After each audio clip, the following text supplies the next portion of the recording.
until a full and independent investigation can take place. Our community deserves answers. Our community deserves accountability. And most of all, our community deserves peace. Earlier today, I spoke with Minneapolis Mayor Jacob Frey. We shared not just our concerns, but our grief for the families who are suffering and grief for the recklessness of our federal government. The administration is trying to divide us, to pit communities against one another, to make us fear one another. Portland. This is a moment to hold each other close, to stand together, to remember that our strength has always come from community, compassion, and solidarity. Yesterday, Governor Walz made an appeal to all of us. Today, I want to say clearly that we stand with Minneapolis, we stand with Minnesota, we stand with Chicago, we stand with LA.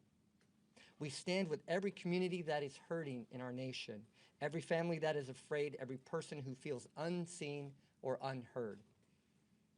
ICE agents and their Homeland Security leadership must fully be investigated and held responsible for the violence inflicted on the American people in Minnesota, in Portland, and in all the communities across America. The Federal Protective Service claims values such as service, integrity, honor, and vigilance. This is the moment to live those values, not behind masks, not through intimidation, but through transparency, accountability, most of all, humanity. So thank you. I'd like to turn it over to the governor. Thank you, Mr. Mayor. Thank you, Chief Day. Good evening, Oregonians. We are standing here today united as a state, wanting peace and safety in our communities. We are all shaken and outraged by another terrible, unnecessary, violent event instigated by the reckless agenda of the Trump administration. This time in our own state, in our largest city, coming just one day after the tragedy in Minnesota. While the details of the incident remain limited, one thing is very clear. When a president endorses tearing families apart and attempts to govern through fear rather than shared values, you foster an environment of lawlessness, recklessness. Trust is essential to maintaining community safety and the rule of law. Federal agents at the direction of the Department of Homeland Security are shattering trust. They are hurting people and they are destroying day by day what we hold dear, our sense of safety, and our literal safety are severely undermined by what happened this afternoon in Portland. I'm so thankful that no one died and more people weren't hurt. The Attorney General and other leaders have been clear about our concerns with the excessive use of force by federal agents in Portland. And today's incident only heightens the need for transparency and accountability. Oregonians deserve clear answers. And I am aligned with Mayor. The priority right now is a full, completed investigation, not more detentions. My message to the federal government is this: we demand transparency. We demand your cooperation with Portland Police and the Multnomah County DA, because we need to investigate this incident efficiently and effectively so we can rebuild trust with our nation's government. There are those who want to cause chaos, but Oregonians know how to stand up and speak out peacefully. We must remain united in peaceful opposition to efforts to tear our community apart. We must not turn against each other. We must stand neighbor to neighbor. We must not take the bait. And I want to end by saying I'm grateful to the first responders who have been managing this incident today here in Portland. And we stand united with Americans across our country and with Minneapolis and Minnesota in light of these very troubling events. Thank you. I'd now like to hand over the podium to Senator Casey Jama, Democratic leader in the Oregon Senate. Well, good afternoon or good evening, everyone. My name is Senator Casey Chama. I also serve as the Senate Majority Leader. I live Hazelwood neighborhood. The incident took place not that far where I live in my home. I'm raising my two children and live with my wife. I have a few messages, but let me start to say this one first.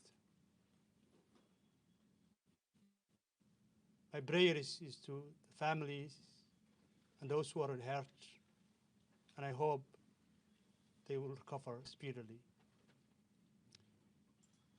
As I said, I have been in the country about 28 years and I'm a former refugee. I have never thought I would see this moment in the United States of America. This is a challenging time for us.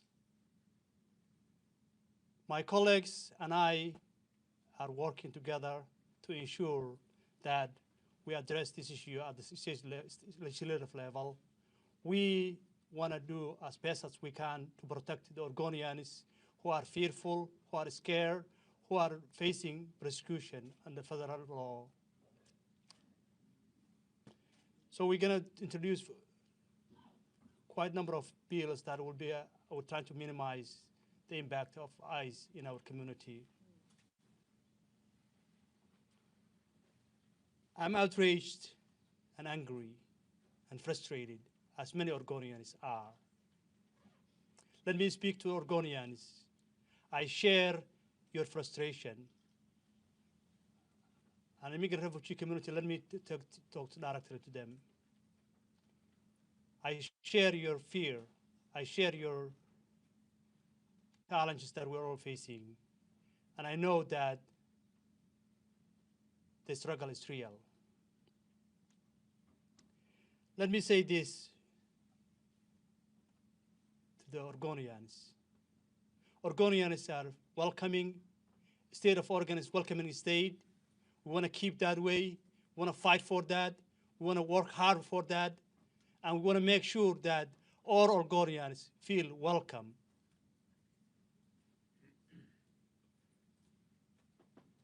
Let me say to this to the federal agencies and the ICE.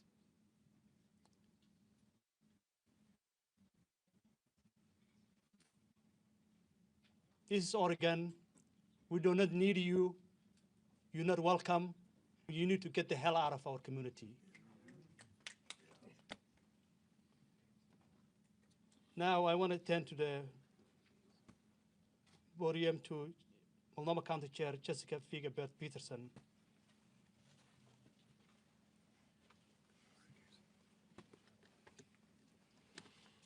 Good evening, everyone. If we were living in anything close to normal times, we would not be here right now. We should not be here right now because federal agents should not be in Portland neighborhoods shooting people. We should not be here right now because Renee Nicole Good should be alive and with her family in Minnesota right now. I want everyone to know that Multnomah County stands united in support of our immigrant and refugee neighbors and everyone opposing this injustice. I am proud to be joined tonight by Commissioner Moyer, Commissioner Edwards, and Commissioner Jones-Dixon. Enough is enough. The terror and violence ICE is causing in our neighborhoods must end now. At this moment, we don't know what precipitated the incident, the circumstances that led to the shooting, or the identities of people involved. The FBI will be leading the investigation, and they need to allow local law enforcement to participate, and they need to be transparent and accountable to local governments. We know that this news is incredibly alarming and upsetting. We know what happens today speaks to a fear that we have had since last fall when federal law enforcement and immigration agents first increased their presence in our community. Multnomah County will not stand by as federal governments attack our neighbors. Just this morning, our board unanimously voted to extend an emergency declaration in response to the ongoing harm of ICE activity, and we will keep showing up in every way that we can. During our vote, I shared that over the holidays, my office received a string of emails and calls from neighbors in the Brentwood-Darlington neighborhood who are asking for help to find 2 neighbors who were kidnapped by federal agents the day after Christmas. Both of these people are the primary breadwinners for their families, and their children attend the local elementary school. As a parent, my heart breaks for their families and the whole community that has been impacted by these cruel actions. Add to this the horrific murder of Renee Nicole Good in Minnesota, the dozens of lives that have been lost in ICE detention this year, and now a shooting here in Portland.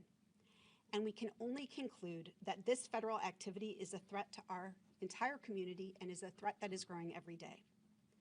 In light of this, our community is calling on us to act, to deploy resources to support the families impacted by federal activity, and to do all that's in our power to ensure the safety of neighbors going forward. That's what the state of Oregon, Portland, and Multnomah County leaders have done and will continue to do as we respond to this crisis. That's what the people of Portland have done, representing the best of Portland to the whole nation as we continue to stand up for injustice. Thank you to all of you who have come out to protest the cruel and authoritarian actions of this administration while representing Portland's values. Keep showing up the way you have been. Keep raising your voices. Keep showing everyone who we are. Our neighbors and the literal crosshairs of this administration need your support now more than ever. Our solidarity is our strength. These are dark times. There's no getting around that. But I know that together we will persevere. Thank you. And now I would like to turn it over to Portland City Councilor Loretta Smith. Good evening. My name is Loretta Smith, and I'm a counselor from District 1. I stand here with my other counselors, Counselor Candace Avalos and Jamie Dunphy. This situation just got real. This is not a PlayStation moment where you can shoot folks and they come back alive again. I live in that district. The struggle is already real for immigrants and refugees who live in our community and our neighborhoods. And now I have to go home and tell my son and my 3 grandkids that they cannot stop for law enforcement because they're going to be afraid by looking at law enforcement that they might have the same thing happen to them that happened today. That is so unconscionable that just a day later, what happened in Minneapolis happening right here in Portland. This is very personal for me. And people who look like me, they shouldn't be afraid to walk around in their neighborhoods, walking to school in the morning with their kids. They should feel comfortable in their neighborhoods. And now we're disarmed now. We don't know who to trust. But I want to say here, I support the mayor, I support the governor in their efforts to do the things that we need to do to get ICE out of our state, in our city, in our neighborhoods. The harassment, the violence, the unconscionable walking around and infiltrating our communities as if we're some sort of third world country. It's not cool. And it's not something that we should support. I feel good, I feel strong standing next to my elected leaders and my community leaders behind me. We have to do whatever we need to do to make sure that ICE is no more.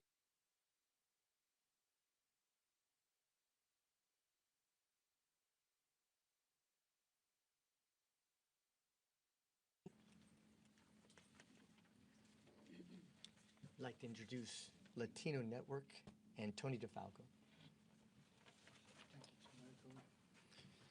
Good evening. Tony DeFalco, Executive Director at Latino Network.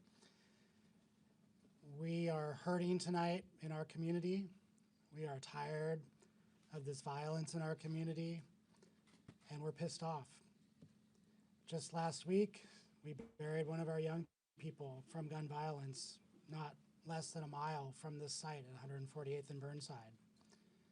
This kind of violence is nothing new to our neighborhoods here in Portland and Multnomah County, and we've been working hard for decades to reduce this trend of gun violence by private individuals, but worse, by state-sponsored violence in our neighborhoods. And for this to happen tonight, in many ways, is not a surprise to us. It has been perpetrated upon us for many, many decades as part of routine operations to balance power against our community. So tonight we have a few calls to action. One, we call on our state leadership to continue its efforts to minimize the role of federal authorities in our communities and to enact legislation in the short session that allows for private right to action, to sue, to enable our Attorney General and others to bring charges against the perpetrators of these violent acts, and to go even further to protect immigrant communities from this ongoing violence and oppression. Two, we desperately need investment in our community. We are picking up the pieces. 2 weeks ago, 2 mothers were taken from their families. In our community, the mothers are the glue that holds everything together. And by targeting mothers, they are trying to rip away the fabric of our very community. The ability to take care of our young people, to take care of entire families, and to match up breadwinners, resources that are coming in with the ability to get kids to school, get kids into preschool, is absolutely devastating to us. And we are desperately trying to fill the gaps by providing wraparound supports to our communities in the form of rent eviction prevention, food, other necessary things coming from these violent acts of detention and now physical violence. Those resources are not coming from our state yet. We need those resources to come from our state immediately. And last, we are gathering tonight to mourn this act of violence at Legacy Emmanuel Hospital, and we're asking all those that are watching or reading tonight to join us to honor all of those that have been impacted by these violent acts by our federal agencies over the last several months, and to know that we cannot be ripped apart. Despite these intentions of our federal government, we will continue to hold each other close and continue to be the strong fabric that our entire city, county, and state need from our Latina community. Thank you. Next up, Pastors Hennessy and Knutson. Go ahead. I'm not going to choose. Go ahead. You lead. Come close. Come close.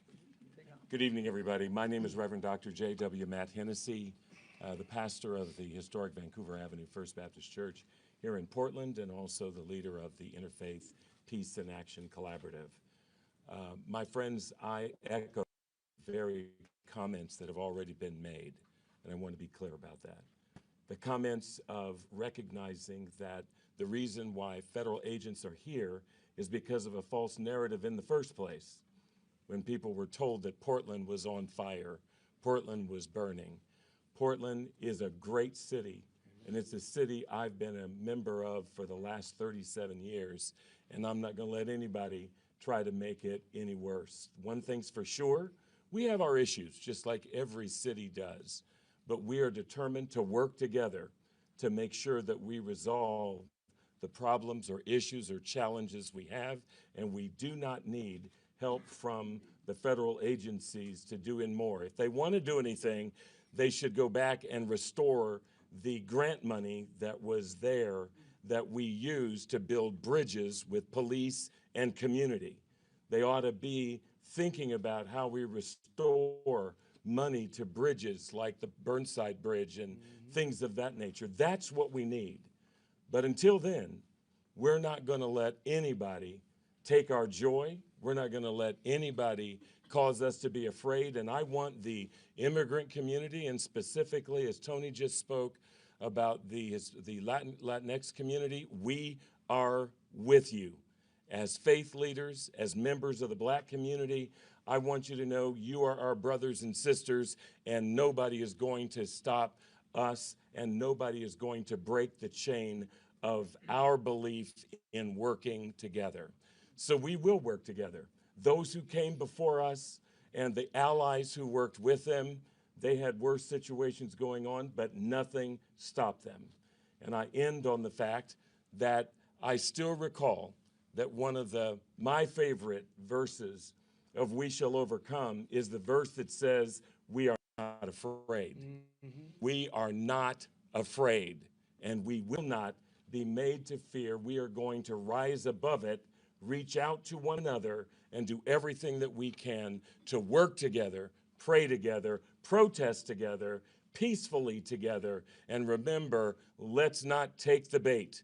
We can do this peacefully, and peace and love always win. Reverend Doctor, stay with me now.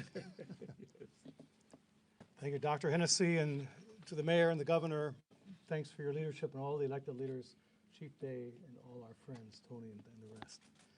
My name is Reverend Dr. W.J. Mark Knutson, Senior Pastor, Augustana Lutheran Church, a church that declared sanctuary my first year there 30 years ago because people were facing deportation. We're in a lawsuit right now with the federal government, with Pacun, our church, a church in Florida, a large Catholic church in San Diego, and the Interfaith Council of San Francisco. It's moving now quickly in the courts. And the National Education Association has joined that as well. So around this country and this city and state, people are weaving together a movement built on nonviolent direct action to challenge what is into something that can be new. I do want to say to the press today, we celebrate your work. You're not fake, you do real news, and you are storytellers. There wouldn't have been a civil rights movement or a farm workers movement in the same manner without the press being there to cover it. So thank you, and know you're valued. Let me say this, my 1 minute's almost up. I followed a Baptist pastor, so I can take a little bit more time. But I want to say this. We're coming up on the King weekend. And a year ago, we backed our 30th King service back a week until this new administration came into office. Mayor, you came and spoke at that. And we packed the church. People were ready a year ago, January, to stand up and stand solidarity. Our prayers are number one with our immigrant siblings, the couple that's in trouble today. We have members from 23 countries. I don't know if that's not one of our members from Venezuela and his wife. It's going through all of our minds. Some of my colleagues say, you were crying. I was crying. We are all crying. We are so torn in this moment, and with a very diverse family myself, as a white male, I can drive around, but my son, my wife, my grandson, daughter, others, our biggest extended family, it's dangerous out there. And so to know this, the faith community, interfaith, we work closely together in Oregon.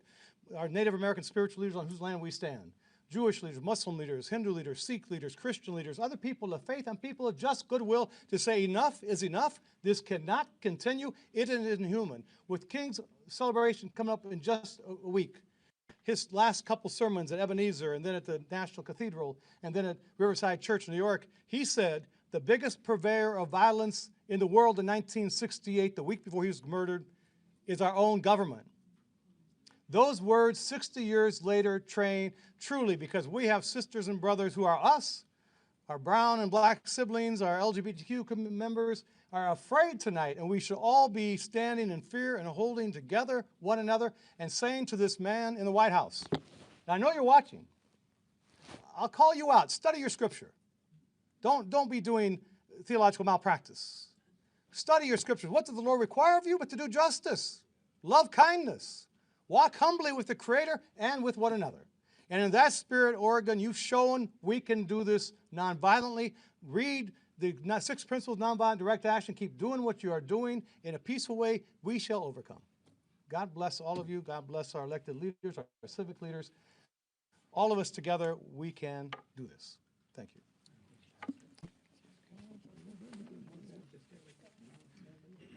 I'd like to call up Jessica Maravilla with the ACLU. This is tall. Okay. Good evening. My name is Jessica Maravilla, and I'm the Policy Director for the ACLU of Oregon. We're an organization dedicated to protecting civil liberties and civil rights, and a core part of our work is defending immigrant and refugee rights. As you heard today, less than 24 hours after Renee Nicole Good was shot and killed by ICE in Minneapolis, 2 people in our communities were shot by ICE here in Portland. Our hearts are with those who were injured, their families, and with everyone carrying fear tonight, because this is not an isolated incident. This is the continuation of ICE harming our communities. While there is still much we don't know, we do know this. People are in the hospital tonight because of the actions taken by our federal government, funded by our tax dollars. And this did not happen in isolation. For months, federal immigration agencies have operated with impunity, deploying heavily armed agents into American communities, smashing car windows, dragging people from their vehicles, tear gassing peaceful protesters, and terrorizing neighborhoods. This is what it looks like when a government brings a war posture into everyday life, into streets, into sidewalks, and communities where people are supposed to be safe. Si sienten rabia, no están exagerando. Esta no es seguridad. No es seguridad pública. Es intimidación como política. Everyone deserves dignity. People deserve to go to work, to take their kids to school, to go to medical appointments, to live their everyday lives, and stand in solidarity with neighbors being harmed, without fear of being detained, harmed, or killed by the federal government. Nadie debería vivir con miedo simplemente por existir. No human being is collateral damage. Renee Good and the 2 community members shot today are human beings. They are our neighbors. Her death, alongside the violence we witness here today, is a warning about what happens when cruelty is normalized and accountability disappears. This is about law versus lawlessness, dignity versus fear, and whether we will tolerate violence carried out in our name. We cannot undo what has already happened, but we can refuse what comes next. We can demand accountability, insist on transparency, and stand together calmly, firmly, and peacefully to protect one another. La verdadera seguridad nace de la comunidad, del respeto y de los derechos humanos. Y eso es lo que seguiremos defendiendo juntos. We are working with our state elected leaders to advance legislation next month, and we want to demand more transparency, meaningful accountability, because public safety must never come at the expense of human rights. As our community is now saying, enough is enough. Not a slogan, as a practice. Thank you.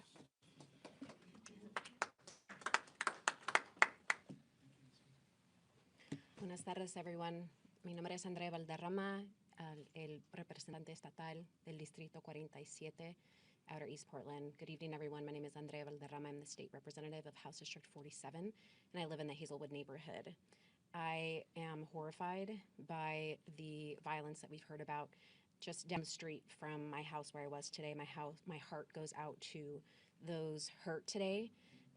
I've been proud to be the first proven American to serve in the Oregon legislature. My family came to this country fleeing really the same type of violent tactics that we're seeing in my neighborhood and in this city and across this country today.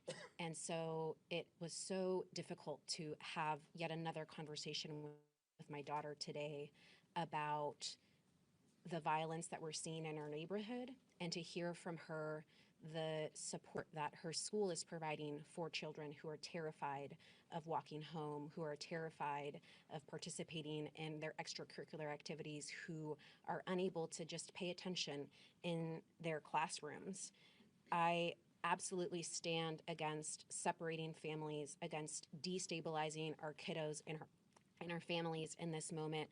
Our communities deserve to stay together. Everyone's families and mothers and children deserve to stay together. This legislative session, I'll be bringing forward legislation to continue to strengthen and protect child stabilization, post-detention and deportation.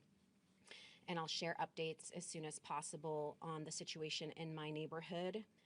I think the last thing that I just wanted to share is, as we are horrified and as I continue to mourn and do what I can as a mother to remain calm and provide peaceful support to her, I continue to feel hope with all of the incredible leaders that we have in this state, from our governor all the way down to our school district, to our neighborhood. I know that in Oregon, we are resisting peacefully. We are resisting in the way that we can. And I want to thank everyone here today and the leaders, whether you are a fellow mom in the neighborhood or our state governor. I'm so appreciative of all of the support, and know that we continue to resist always and stand with you. Thank you. Thank you, Representative Valderrama, and to all of our speakers. We have some time for some Q&A right now. I just want to remind everyone, this event happened just a few hours ago. The The investigation is just getting off the ground, and nobody in this room is directly involved with that investigation. So please keep that in mind. It would be irresponsible for anyone up here to speculate on what exactly happened. All that said, we thought it was important to address this incident. With that, we'll take Q&A. Please state your name and who you're with and who the question's for. We'll start with Anna Griffin. Anna Griffin from the New York Times. Governor, Mayor, and Kotek, what are you actually hearing from the feds right now? Are they communicating with you? Because it seems like we have very little detail locally. Yeah, shortly after this event occurred, I did have a phone call with the Assistant Special Agent in charge here in Portland of the FBI, and we've been in regular communication with them. We, of course, were on scene, as I mentioned, out on 148th and Burnside, and as well as Portland Adventist, where federal officers were. So we quickly had, sergeants on scene to collaborate with their supervisors. So we are in communication as of just before this briefing, knowing that, we're in communication with one another.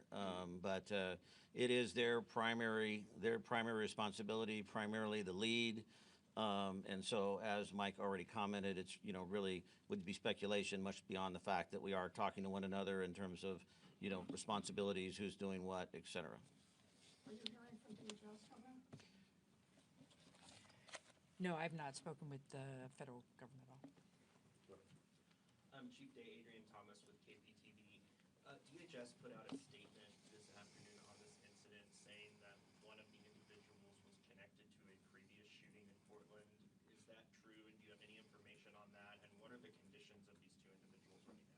Yeah, I'm familiar with the statement that was put out. I can't comment on whether or not that's the case. We don't know who these individuals are. We have not, they haven't been identified or shared their identification with us. And I don't know the condition of them at this time, just knowing that they were taken to local hospitals. John Adams from KGW. We saw in the incident in Minnesota that there was surveillance video readily available after the incident. Are you aware of any surveillance video that may have captured this incident?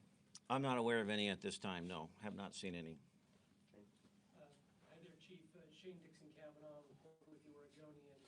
Do you know whether or not Train Day Aragua is active in Portland?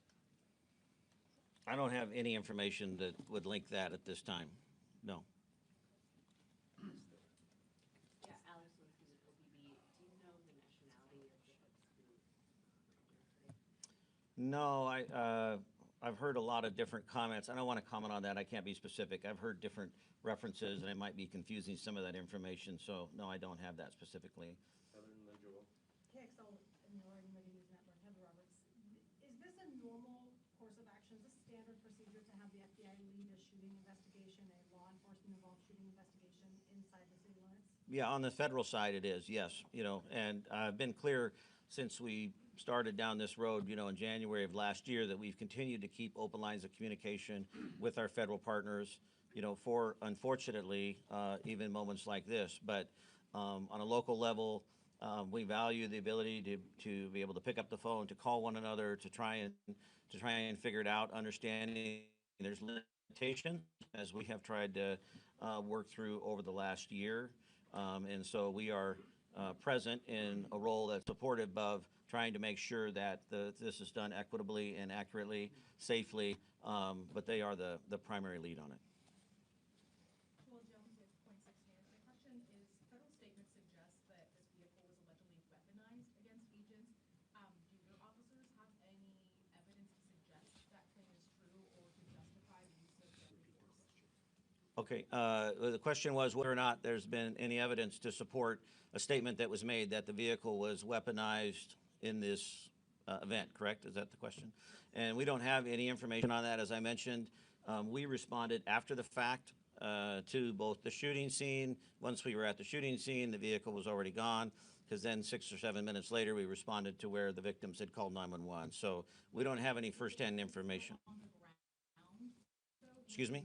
Were the federal agents involved in this shooting still on the ground when officers arrived? Yes, there were federal officers both at the original scene and then federal officers at the scene farther away. But we don't have any information to confirm or deny, the behavior of the vehicle, the use of the vehicle.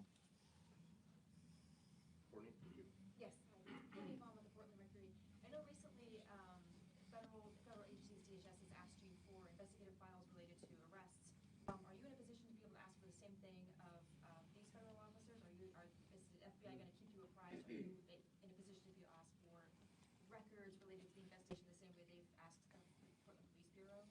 Well, the question is whether or not we are in a position to ask for records documentation in a manner similar to how the Department of Justice is asking them of the Portland Police Bureau right now.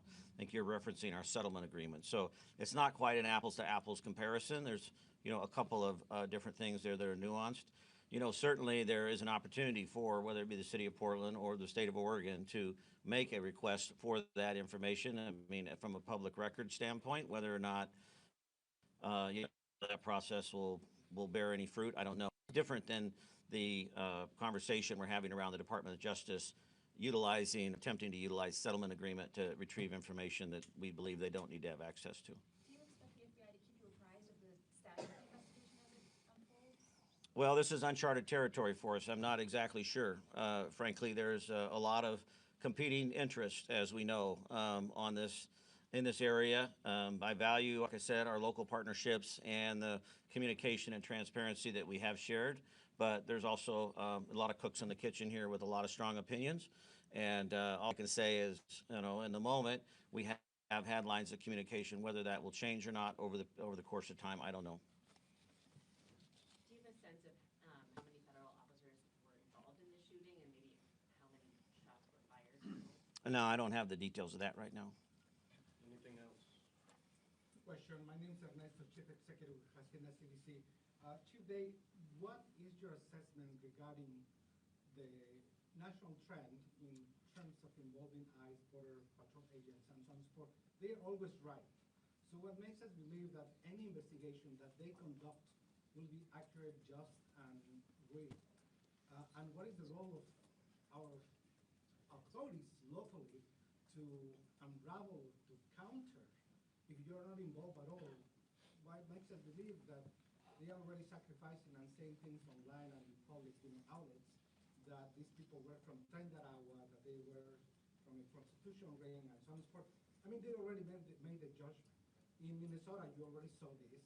They stepped away from involving local police enforcement and kept that investigation with just the FBI, which obviously is going to lean towards benefiting the federal government entirely. I mean, I don't trust the federal government whatsoever. So what are we doing, to counter that kind of misinformation they provide? Yeah, and just to summarize, I want to make sure I'm hearing the question correctly, is, what are we doing specifically to challenge or potentially counter the narrative or the description of events or the results of the investigations, et cetera. And this has really been sort of the crux of the conversation over the last year, and it's something that weighs heavily on me as a local law enforcement leader.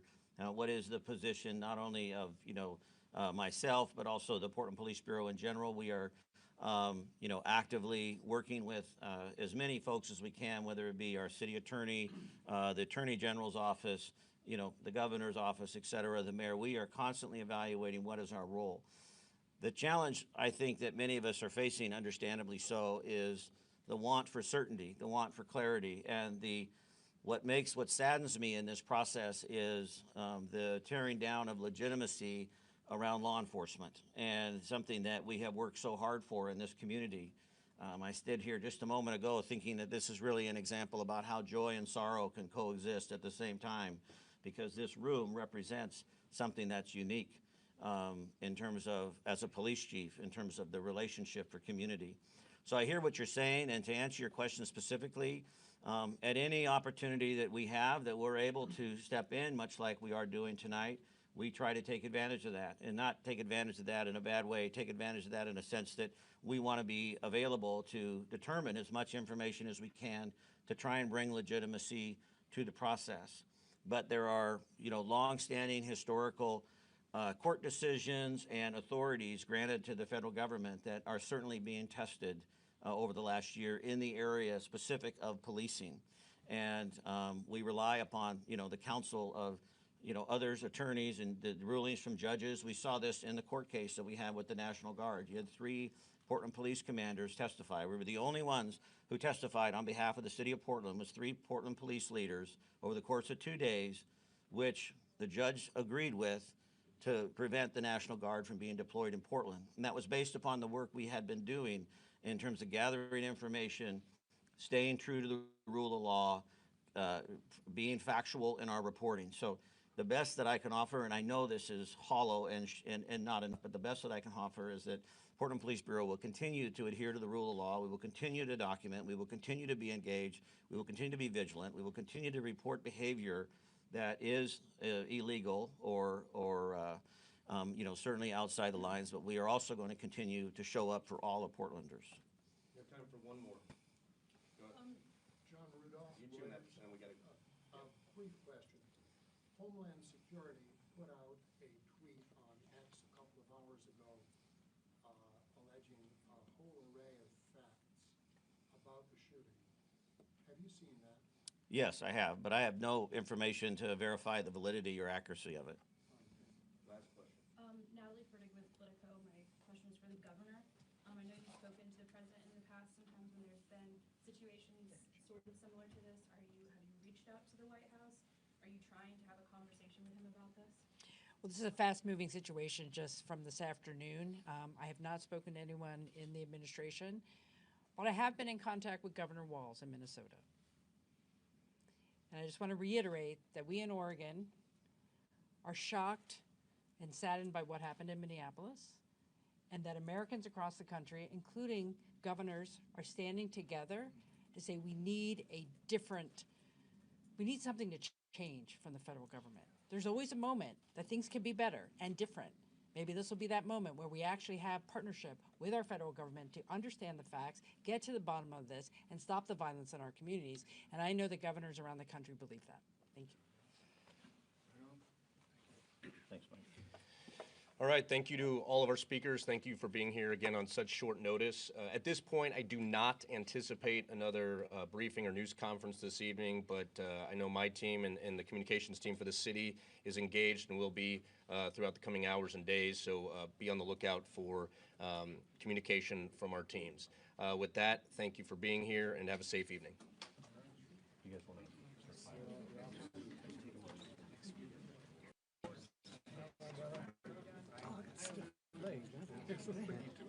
What's going on?